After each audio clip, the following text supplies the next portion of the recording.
Hey everyone, I wanted to make this video real quick because I've gotten a few questions recently about mineralization tanks, and I just wanted to share how I use mine and what they're intended for. So this is my fish tank. This is my filter, my swirl filter. My fish solids collect in here.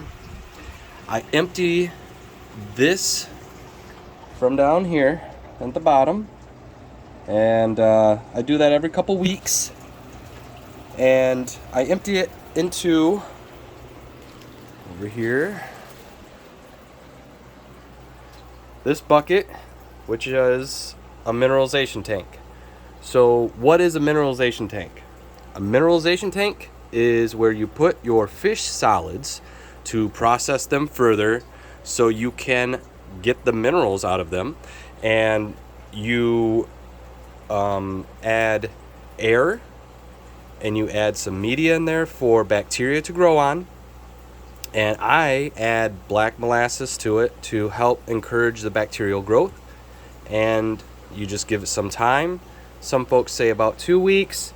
I do mine closer probably to a month at a time, but I will shut it off. I will take the media out and let everything settle, and then I just pour what is left in here, all the clean water on top, back into the system, and that's full of nutrients and minerals good for our plants. So I just got a basic aquarium. I think this is like a 40 or 60 gallon. Yeah, I want to say it's probably a 60 because it's got the two ports on it there. But I got 2 air hoses going in there.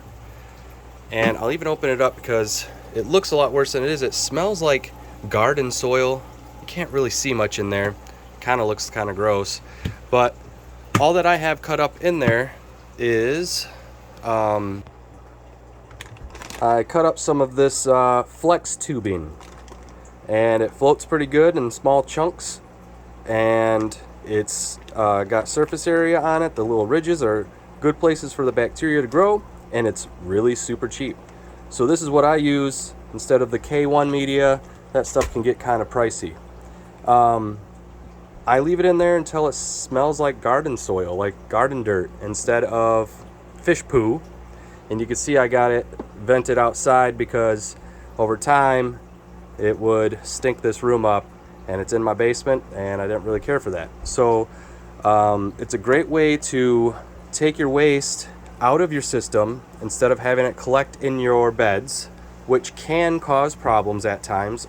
That is a bit of a, people go back and forth on that topic, but I don't like to do it that way. I like to collect it, process it, and in all the years I've been doing aquaponics, I've only dumped this out one time. I've been doing it since 2019. So in 3 years, I've never filled this bucket up with waste. Every time I add waste to it, when I open it up the next time, it seems to be a little bit lower and it's processed. So very useful to add to your system. And like you can see here, it does not need to be connected in line with your system. It can be, it's off on its side, doing its own thing. So mineralization tanks, I think if you're having questions about it, please leave a comment below and I'd be happy to help.